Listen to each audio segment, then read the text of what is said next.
अस्सलाम वालेकुम स्टूडेंट्स। आज की वीडियो है क्लास 11th इंग्लिश के गेस्ट पेपर की टारगेट पेपर कंप्लीट मैं आपके साथ शेयर करूंगा एनुअल का।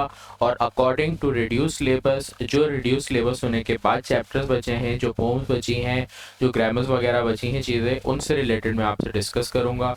इंग्लिश का पूरा गेस्ट पेपर आपको मेरे चैनल पे मिल जाएगा। पीडीएफ ऑब्टेन करने के लिए मेरी वेबसाइट पे विजिट करें mastercoachingcenter.com। तो बढ़ते हैं अपने पीडीएफ इसके ऊपर कि जो गेस्ट पेपर है उसको पूरा मैं एक्सप्लेन कर रहा हूँ। पूरी वीडियो देखेंगे, बहुत अच्छे से चीज़ें समझ आएंगी। अगर ये चीज़ें समझ आ गई तो आपको गेस्ट पेपर की पीडीएफ की भी ज़रूरत नहीं पड़ेगी, समझना ज़रूरी है। सही, सबसे पहले तो थोड़ा सा आप इंग्लिश का पेपर पैटर्न समझ लो।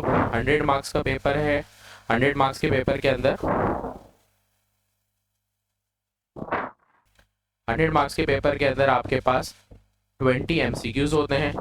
उसके बाद 40 मार्क्स का आपका सेक्शन बी होता है। 40 मार्क्स सेक्शन बी और 40 मार्क्स सेक्शन सी। तीन चीज़ें आपके पास इंग्लिश में इंक्लूड है। एमसीक्यूज मोस्टली आपके आते हैं प्रोज, पोएट्री और नॉवेल।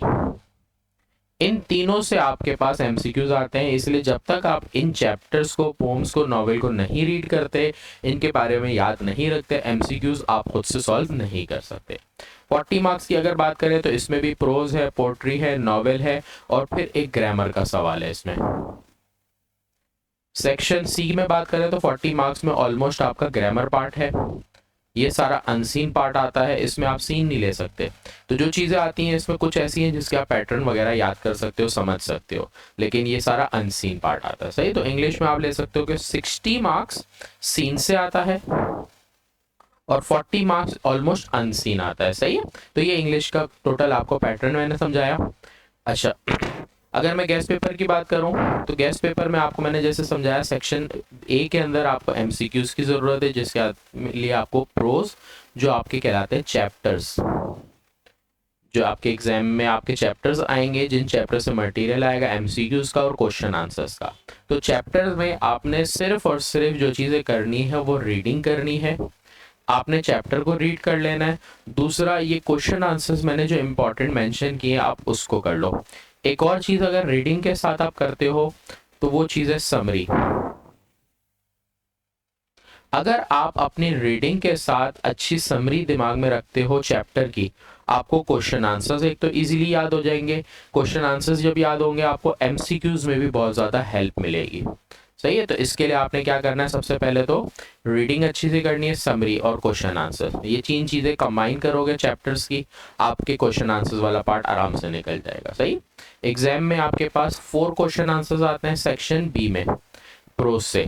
तो 4 क्वेश्चन आंसर्स के लिए इसलिए मैंने बोला समरी कर लोगे तो ज़्यादा क्वेश्चन आंसर्स याद नहीं करने पड़ेंगे, या समरी याद होगी तो क्वेश्चन आंसर्स इजीली याद हो जाएंगे। सही है, कोशिश करो कि अपने पास से ना लिखो इंग्लिश में, जो कॉपी में है, बुक में है, नोट से आप याद करो वही लिखो तो सबसे बेहतरीन है, क्योंकि बच्चे अपने पास से लिखने से मार्क्स नहीं मिलते। सही, तो democratic citizenship, what was Quaid-e-Azam vision about religious freedom, what was Quaid-e-Azam feeling honoured, ये 3 क्वेश्चन दिए चैप्टर नंबर 1 से इंपॉर्टेंट। इन 3 में से कुछ आंसर के सवाल आता है एग्जाम में या आ जाए इस साल के लिए। सही, साइंस और कॉमर्स दोनों के लिए सेम बिल्कुल पैटर्न है, सेम गेस्ट पेपर है। साइंस, कॉमर्स, आर्ट्स तीनों ग्रुप इसी को फॉलो करेंगे।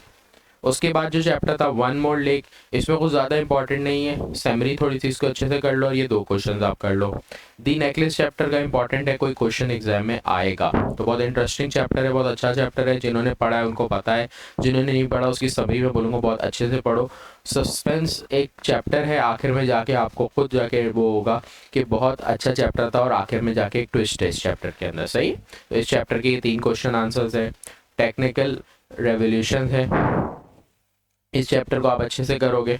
उसके बाद एक चैप्टर है माई बैंक अकाउंट, इसके क्वेश्चन आंसर्स दिए हुए, ये सारे क्वेश्चन आंसर्स अच्छे से करो समरी के साथ। स्ट्रगल फॉर एजुकेशन इंपॉर्टेंट है थोड़ा सा, शायद इससे सवाल आए वरना चांस थोड़ा कम है। तो अगर इन चैप्टर की बात करो, स्ट्रगल है वो to the city of lions, ये थोड़ा सा कम इंपॉर्टेंट है। चूजिंग करियर, ये इंपॉर्टेंट है, इस चैप्टर को आप अच्छे से करो। जो चैप्टर कम इंपॉर्टेंट है उसको लास्ट के लिए कर लो या उसको आप थोड़ा सा छोड़ भी सकते हो। सही, पेरियड ऑफ विजडम, ये भी कम इंपॉर्टेंट चैप्टर में से है। सही, तो जितने भी चैप्टर्स थे उसमें से 3 अनइम्पॉर्टेंट थे, बाकी सारे इंपॉर्टेंट है, उनको अच्छे से कर लो। आपका एमसीक्यूज और दूसरा सेक्शन बी के जो क्वेश्चन आंसर वो आराम से अटेम्प्ट हो जाएंगे।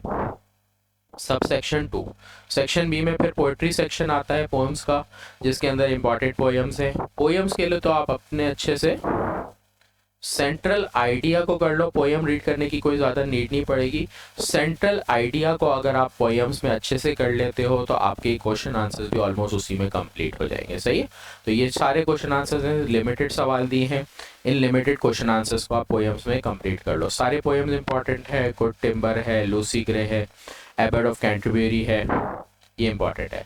अगर मैं सर हारूरी की बात करूं तो ये थोड़ी सी कम इंपॉर्टेंट है, ये आप छोड़ सकते हो। सही, ये थोड़ी सी नॉन इंपॉर्टेंट में। पोएट्री सेक्शन खत्म, फिर आता है प्ले। आपके पास एक ही प्ले है, विजिट टू स्मॉल प्लैनेट। इसकी पूरी अच्छे से आप स्टोरी को दिमाग में रखोगे, फिर क्वेश्चन आंसर्स याद करोगे तो आसानी से याद होगा। स्टोरी याद करो, कैरेक्टर्स इसके अच्छे से दिमाग में रखना, तब जाके आपके क्वेश्चन आंसर इजीली याद होंगे, वरना आपके लिए याद करना भी मुश्किल रहेगा। सही है। उसके बाद ग्रामर पार्ट की बात करें तो जो सेक्शन बी में ग्रामर आता है उसमें आपके पास है नरेशन, एक्टिव पैसिव मिक्स आता है। देखो बहुत सारे टॉपिक लिखे हैं, इनमें से कोई भी ग्रामर में आ सकता है, तो इन सारे ग्रामर के पार्ट को आप अच्छे से करो। ये प्रीवियस क्लासेस में आपने सारे पढ़े हुए, इन सारे पार्ट को, ग्रामर की सारी चीज़ें जितनी भी वो अच्छे से करो। जहाँ आप कोचिंग ट्यूशन पढ़ रहे हो उनसे ये बोलो कि ये चीज़ आपको प्रिपेयर कराए, क्योंकि वो बुक्स में आपको नहीं मिलेगी इतनी आसानी से। सही है। सेक्शन सी में एक अनसीन पैसेज आता है जिसको कॉम्प्रीहेंशन बोलते हैं। कॉम्प्रीहेंशन के साथ आपके पास चॉइस होती है स्टोरी राइटिंग की, ऐसे की तरह होती है लेकिन एक प्रॉपर स्टोरी होती है जिसमें स्टार्टिंग, मिड पार्ट और एंडिंग पार्ट, 3 पार्ट रहते हैं स्टोरी राइटिंग में। इसको आप अच्छे से कंप्लीट करोगे। एक सवाल सेक्शन सी का ये होगा। दूसरा होता है इंपॉर्टेंट एसे। अच्छा, फर्स्ट ईयर के अंदर एसे की जो कैटेगरी है वो कंपैरिजन एसे आता है। ये एग्जाम में याद रखना, कंपैरिजन ऐसे आता है। Comparison physical class, online class, football, cricket, physical game, online game. मैंने चंद इंपॉर्टेंट दिए हैं, इनके अलावा भी कोई आ सकते हैं, ज़रूरी नहीं, लेकिन आप इनको अगर अच्छे से खुद लिखते हो तो एग्जाम में आप ऐसे लिखने के काबिल होते हो जो आप अपने पास अच्छे से ऐसे लिखते हो। तो मैं आपको बोलूँगा इन ऐसेस को अच्छे से या तो याद करो या इन ऐसे को खुद लिखो। जहाँ ट्यूशन्स कोचिंग ले रहे हो उन टीचर्स को चेक कराओ कि सर हमने अच्छा लिखा है, ये किस हद तक इम्पॉर्टेंट है, किस हद तक हमने अच्छा लिखा है, कितने मार्क्स हमें आएंगे, तो आपको आइडिया हो जाएगा कि आपके एग्जाम में क्या मार्क्स आएंगे ऐसे से। फिर ईमेल आती है। ईमेल की आपको पैटर्न अच्छे से करने की ज़रूरत है। अच्छे से आप पैटर्न को दिमाग में रखो कि पैटर्न क्या होता है ईमेल का, और ईमेल आप बिल्कुल दिमाग में रखो किसकी तरह है, एप्लीकेशन। जैसे आप एप्लीकेशन लिखते थे वैसे ही लिखोगे, बस स्टार्टिंग और एंडिंग ईमेल में अलग होता है, एप्लीकेशन में अलग होता है। मिड पार्ट सेम होता है दोनों का, मिड एप्लीकेशन का और ईमेल का क्या रहता है, सेम पार्ट रहता है। तो जैसे एप्लीकेशन में मिडिल पार्ट होता है स्टार्टिंग के बाद एंडिंग से पहले तक, वो सारा के सारा एप्लीकेशन ईमेल का एज इट इज़ डिट्टो रहेगा। स्टार्टिंग का थोड़ा सा फ़र्क है, तो ये चीज़ आप ध्यान में रखो। कुछ इंपॉर्टेंट ईमेल्स दिए, इनमें से आने का चांस है, नहीं तो ईमेल की प्रैक्टिस करोगे तो कोई भी ईमेल आप अपने पास से लिख सकते हो। सही है। ईमेल के साथ आपके पास ऑप्शन आता है रिपोर्ट राइटिंग का। अगर आपको लगता है रिपोर्ट राइटिंग ईजी है तो वो करो। मेरे इस नज़र में ईमेल ईजी है और रिपोर्ट राइटिंग कम इजी है। रिपोर्ट राइटिंग में कम स्कोरिंग है, ईमेल में स्कोरिंग ज़्यादा है, क्योंकि पैटर्न में आपको मार्क्स मिल जाते हैं। रिपोर्ट राइटिंग अच्छी नहीं लिखोगे तो फिर आपको अच्छे मार्क्स नहीं मिलेंगे। देन आखिरी एक और क्वेश्चन आता है सीवी राइटिंग। इसका भी आपने पैटर्न पूरा समझना है अच्छे से। अगर आप पैटर्न समझते हो तो सीवी कोई भी आ जाए आपके पास लिख सकते हो। तो ये आपके पास कंप्लीट इंग्लिश का गेस्ट पेपर था जो मैंने पूरा शेयर किया।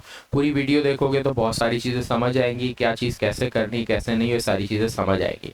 पीडीएफ के लिए आप वेबसाइट पे विजिट कर सकते हैं। अगर वेबसाइट पे विजिट करेंगे वहाँ पे पीडीएफ आपको मिल जाएगी। तो आज की वीडियो यहीं तक एंड करते हैं, मिलते हैं इंशाल्लाह अगली वीडियो में। अल्लाह हाफ़िज़।